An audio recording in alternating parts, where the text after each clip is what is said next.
वंदे मातरम। एक बात है, आप अपना जीवन अच्छा तब तक नहीं चला सकते जब तक आपको अपने शरीर, अपनी आत्मा, अपने इतिहास, अपनी परंपराओं का ज्ञान ना हो। और वो ज्ञान भी साधारण नहीं, वो ज्ञान वैसा जो आपके दिमाग में उतर जाए और आप उस ज्ञान के अनुसार अपना जीवन चलाने को मजबूर हो जाए। जब वह ज्ञान हमें आ जाता है, तब जो हमारा जीवन होता है वह इतना गुणी होता है कि हम बहुत सारे रोग, शोक और दुर्भाग्य से दूर हो जाते हैं। इंडिया न्यूज की यही एक पहल है, अनूठी पहल है, जिसका नाम है भारत पर्व।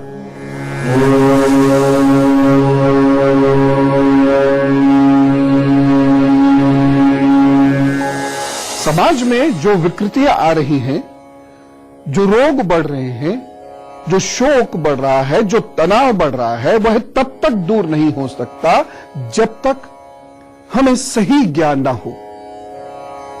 यदि यह ज्ञान हमने अभी नहीं लिया, यदि परिवारों में इस ज्ञान की चर्चा नहीं हुई, तो ये दुख दर्द तो अभी और बढ़ेंगे, हमारे रिश्ते तो अभी और कमजोर होंगे। लेकिन हम इसे रोक सकते हैं। मसला वही है, ज्ञान। मैं आज आपको कुछ ऐसी अनोखी बात बता रहा हूं जो आपके ज्ञान चक्षु खोल देगी। आप उसे गौर से सुनिए और बार बार मैं कहता हूं, इन विषयों पर चर्चा कीजिए। चर्चा में बहुत सारे प्रश्न उपजेंगे, पूछ डालिए। लेकिन जब ये चर्चाएं शुरू होंगी, जब आपके घर में इस ज्ञान का माहौल बनेगा, जब आप अपने इतिहास को, अपने ईश्वर को पहचानना शुरू करेंगे, देखिएगा आपके व्यक्तित्व में, आपके भाग्य में, आपके घर परिवार के माहौल में बड़ा सकारात्मक परिवर्तन आना प्रारंभ होगा। ब्रह्मा विष्णुश्च रुद्रश्च लोकपाल ईश्वरा रक्षन्तु सर्वदात्राणि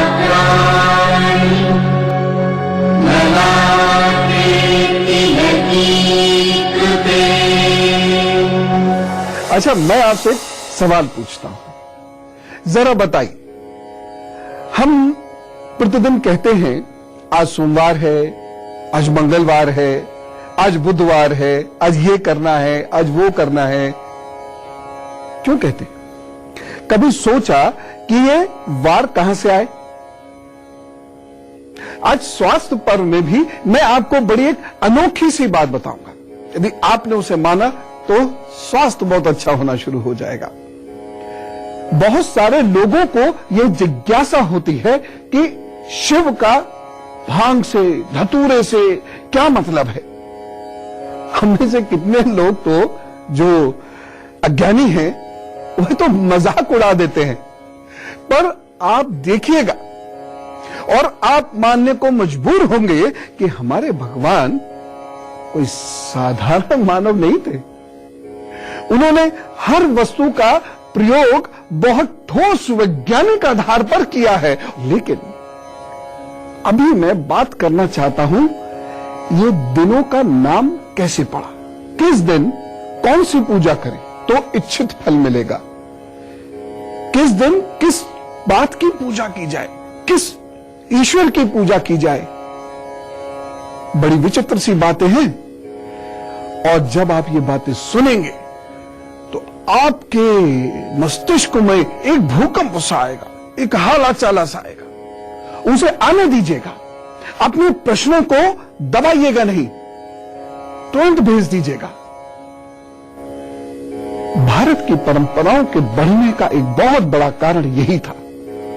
लोगों के प्रश्नों का उत्तर देने के लिए ऋषि मुनि सदैव तत्पर रहते थे। चलिए, उस स्तर के तो हम लोग नहीं हैं, लेकिन फिर भी प्रश्नों के उत्तर देने का सिलसिला तो शुरू जरूर किया जा सकता है और आज के युग में भी किया जा सकता है। हिंदुस्तान में वैसे तो दिनों के नाम भगवान के नामों पर हैं, लेकिन इसकी भी एक वैज्ञानिक और प्रामाणिक कथा है। श्री शिव महापुराण में विधेश्वर संहिता का खंड है, जिसमें सूत जी प्रयाग में मुनियों से बातचीत कर रहे हैं। मुनिगण उनसे पूछ रहे हैं कि पापों का नाश तुरंत कर सके ऐसा कौन सा प्रयोग है। वेद व्यास के शिष्य सूत जी मुनियों को समझा रहे हैं कि सातों वारों का निर्माण भगवान शिव ने किया है। उन्होंने इसका निर्माण सृष्टि के प्रारंभ में ही कर दिया था। शिव पुराण के मुताबिक शिव ने सबसे पहले अपने वार की कल्पना की। इस दिन का महत्व है कि ये आरोग्य प्रदान करता है। इसके बाद माया शक्ति का वार बनाया। शिव ने अंधकार में दुर्गतिग्रस्त बालक की रक्षा के लिए कुमार वार की स्थापना की। समस्त लोक का हित हो, इसके लिए भगवान विष्णु का वार बनाया। तदुपरांत सृष्टि और लोक की रक्षा का वार बनाया और अंत में पुण्य और पाप के फलों को देने वाले इंद्र और यम के वार का निर्माण किया। पूर्णमद पूर्णमिदं पूर्णात् पूर्णमुदच्यते।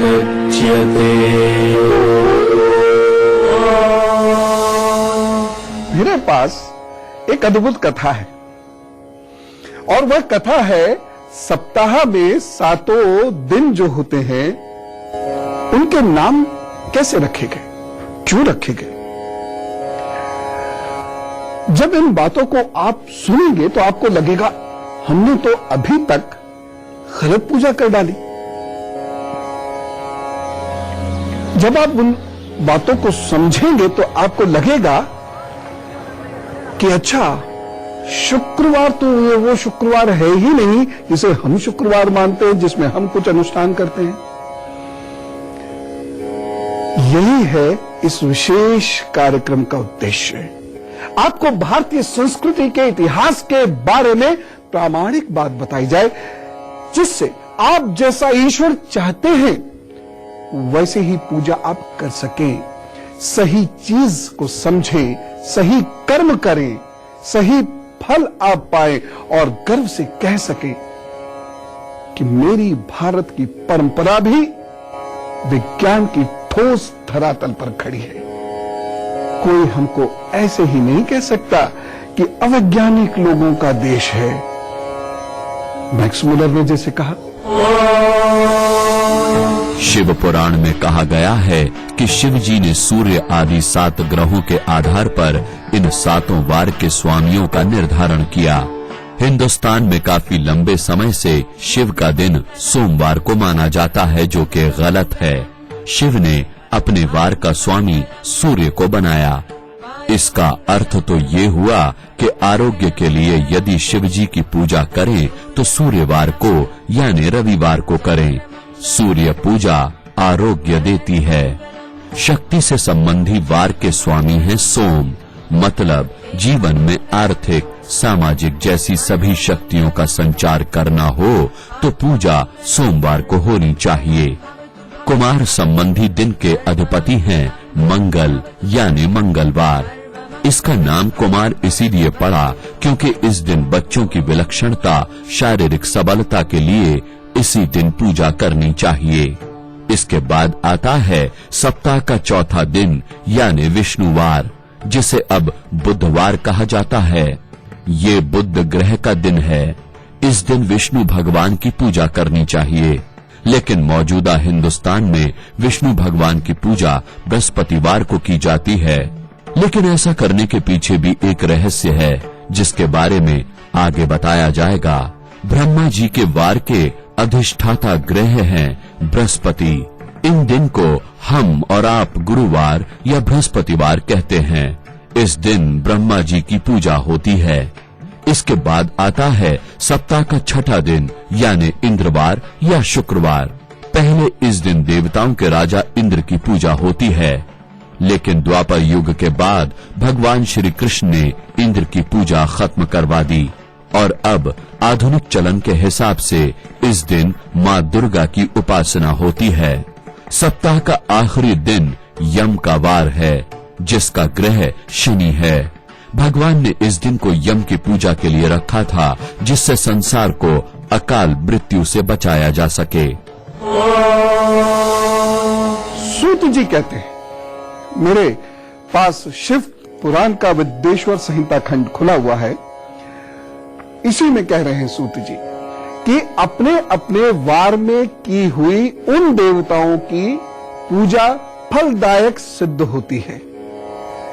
चंद्र पूजा संपत्ति के लिए, मंगल पूजा से व्याधियां दूर होती हैं, बुध शरीर को ताकतवर बनाता है और बृहस्पतिवार में की गई पूजा से आयु की वृद्धि होती है। शुक्रवार की पूजा भोग देती है। यहां भोग का अर्थ विलासिता नहीं है, व्यभिचार नहीं है, भौतिक सुखों की प्राप्ति से है। और शनिवार की पूजा अकाल मृत्यु का निवारण करती है। लेकिन क्या आपको पता है कि देवताओं की पूजा कितने प्रकार से होती है, किस तरीके से होती है, किन उपचारों को पूजा में करना आवश्यक होता है, कैसे करते हैं ऐसी पूजा जो इष्ट की कृपा प्राप्त हो। वेद पुराणों में देवताओं की पूजा के 5 प्रकार बताए गए हैं: जप, होम, दान, तप और 5वां षोडश उपचार, यानी 16 उपचार से पूजन की विधि बताई गई है।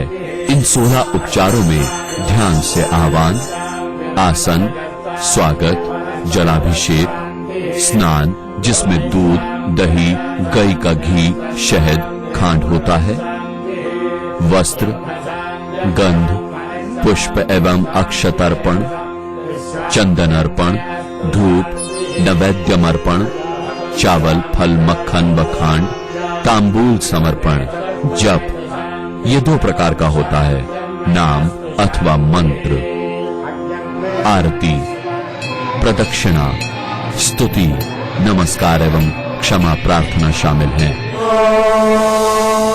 आज के समाज की एक बहुत बड़ी समस्या है, वह अकाल मृत्यु या लंबे रोग से मृत्यु, या धीरे धीरे धीरे धीरे शरीर को कुछ रोग खाते चले जाते हैं, अंदर ही अंदर, अंदर ही अंदर, और बड़ी बुरी मृत्यु होती है।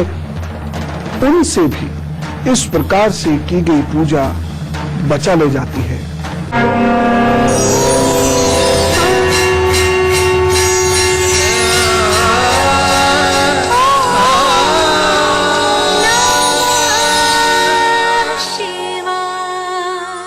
अब देखिए, हम जो पूजा करते हैं उसमें 5वां प्रकार तो सर्वाधिक होता है, परंतु बाकी 4 अनुपस्थित रहते हैं। अतः हमारे इष्ट से हमारा जुड़ाव हो ही नहीं पाता। शिव जी ने तो यहां तक कहा है कि दोनों नेत्रों और मस्तक से तथा कुष्ठ से रोग की शांति के लिए भगवान सूर्य की पूजा करके ब्राह्मणों को भोजन कराया। और यह अद्भुत बात है, मैं किसी भी बात को आंख मूंद कर नहीं मानता। मैंने अनेक ऐसे अनुसंधान किए और यह बात हूबहू सही है। द्वापर में श्री कृष्ण को भी यह सूत्र पता था जो उन्होंने अपने बेटे सांब को तब सिखाया था जब ऋषि दुर्वासा के श्राप से सांब को कुष्ठ रोग हो गया था। जी हां, जब मैं भगवान श्री कृष्ण की चर्चा करूंगा तो यह पूरा वृतांत आपको बताऊंगा। तो शिव जी कहते हैं इस प्रकार से इतने बड़े रोग ठीक हो सकते हैं, और एक दिन, 1 मास, 1 वर्ष अथवा 3 वर्ष तक लगातार ऐसा करने से हमारे मस्तिष्क के, शरीर के, त्वचा के रोगों से हमें पूर्णतया मुक्ति मिल सकती है, प्रबल प्रारब्ध का निर्माण हो सकता है। और जिस व्यक्ति का प्रारब्ध प्रबल होना प्रारंभ हो जाए, क्रियामान प्रबल होना शुरू हो जाए, तो रोगों का नाश होता चला जाता है और ऐसा व्यक्ति दीर्घायु होता चला जाता है। और जो सबसे महत्वपूर्ण है वह है, जो आज के समाज की एक बहुत बड़ी समस्या है, वह अकाल मृत्यु या लंबे रोग से मृत्यु, या धीरे धीरे धीरे धीरे शरीर को कुछ रोग खाते चले जाते हैं, अंदर ही अंदर, अंदर ही अंदर, और बड़ी बुरी मृत्यु होती है, उनसे भी इस प्रकार से की गई पूजा बचा ले जाती है। तो जो लोग अकाल मृत्यु से बचने की कामना रखते हैं, जिन लोगों को यह कामना है कि उनकी आयु लंबी हो, उन्हें बृहस्पतिवार तथा शनिवार को पूजा अवश्य करनी चाहिए। इसी अध्याय में आगे लिखा हुआ है, बृहस्पतिवार को धृत मिश्रित खीर, यानी धृत का मतलब है गोधृत से, यानी गाय के घी से, यानी आपको ऐसी खीर पकानी है जिसमें गाय का घी अवश्य पड़ा हो। अब देखिए, कुछ हजार वर्ष पूर्व की यात्रा तो मेरे साथ आपको करनी पड़ेगी। आपको उस काल में जाना पड़ेगा, उस काल की भाषा समझनी पड़ेगी, तब जाकर इस काल को आप जीतेंगे। तो धृत मिश्रित खीर से आप यज्ञ कीजिए तथा शनिवार को तिल के होम से, तिल के दान से और तिल की पूजा करने से व्यक्ति को आरोग्य की प्राप्ति तो होगी ही होगी, शरीर मजबूत होगा, श्वास मजबूत होती है, इससे आपके बॉडी सेल्स मजबूत होते हैं, जिसे हम सेल रिजुविनेशन प्रोसेस कहते हैं। उससे हमारे शरीर की रोग प्रतिरोधक क्षमता तो बढ़ती है, फिर अकाल मृत्यु कैसे हो सकती है? यही है भगवान शिव का वो रहस्य जो उन्होंने लिखा है। सूत जी ने इसे समझाया है। हजारों वर्षों से शिव पुराण में यह है। 5000 वर्षों से अधिक हो गए हैं इस रहस्य को हमारे सामने आए हुए, लेकिन हमने उसे नहीं पढ़ा, हमने उसे नहीं जाना, या हमने आंख बंद करके भक्ति की। उसका यह नतीजा है कि जो भगवान की अपनी वाणी है, जो ईश्वर की अपनी वाणी है, जो ईश्वर के अपने सूत्र हैं, जो उन्होंने हमें हमारे अच्छे दिनों के लिए दिए हैं, वह कहीं खो गए। अब इन वारों का दूसरा वर्ण है जो ज्योतिष पर आधारित है। भारतीय कालगणना सृष्टि के आरंभ से ही प्रारंभ होती है। इस दिन को चैत्र मास की शुक्ल पक्ष की प्रतिपदा माना जाता है। इस दिन सूर्य से प्रथम दिन का आरंभ माना गया है और इसे रविवार कहा गया है। भारतीय ज्योतिष के अनुसार दिन को 24 होरा में बांटा गया है। इस होरा को अब घंटा कहते हैं। तो प्रथम दिन सबसे पहली होरा सूर्य की हुई। शांति शांति शांति।